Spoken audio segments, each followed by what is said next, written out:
3 tips and tricks for beginners in Nether. New player তাদের নেদারে মরার অনেক সম্ভাবনা, তার জন্য আমি নেদারে স্পন হওয়ার একটা ইজিয়েস্ট ট্রিক বলছি। ফার্স্ট অফ অল আপনাদেরকে 6টা ক্র্যাক অবসিডিয়ান আর 3টে গ্লোস্টোন দিয়ে একটা রিসপন অ্যাঙ্কার বানিয়ে নিতে হবে। আর রিসপন অ্যাঙ্কারের মধ্যে আপনাদের 4টে গ্লোস্টোন লাগাতে হবে, এক্স্যাক্টলি 4টে, একটা ইস্যুলে এটা ফেটে যায়। তার মধ্যে একটা নেদার একটা ইনগট লাগাতে হবে গোল্ডের।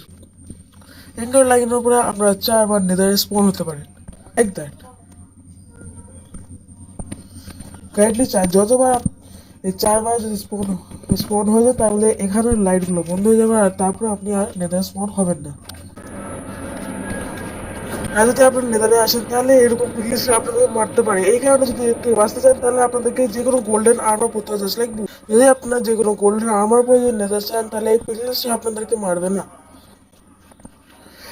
আর যদি আপনারা এই কিন্তু ব্রুট পিকলিংস যেগুলো কিনা ব্যাশনে পাওয়া যায় সেগুলো কিন্তু আপনাদেরকে মারতে পারে গোল্ড আর্মার পরার পরে। করে আপনার নেদারে যাবেন, always carry a powder snow bucket and a block. কারণ যদি আপনারা কোথা থেকে পড়ে যান তাহলে হে ব্লক আপনাদেরকে 100 ব্লকসের মধ্যে বাঁচিয়ে নিতে পারে, 100 ব্লকস। আর পাউডার স্নো বাকেট আপনাদেরকে ওয়াটার বাকেটের মতনই কাজ করবে, কিন্তু অনেক জায়গায় পাউডার স্নো বাকেট লাগবে না। জাস্ট লাইক যদি আপনার লাভাতে পড়ে যান তাহলে এটা কাজ করবে না, কিন্তু যদি কোনো প্লেন জায়গা থাকে তাহলে পাউডার স্নো বাকেট কাজ করতে পারে। জাস্ট লাইক সামনে আপনারা এখানে যদি পড়ে যান তাহলে এখানে হেগুলোর সাথে সাথে আপনি পাউডার স্নো বাকেটও বাঁচাতে পারে। Please like and subscribe.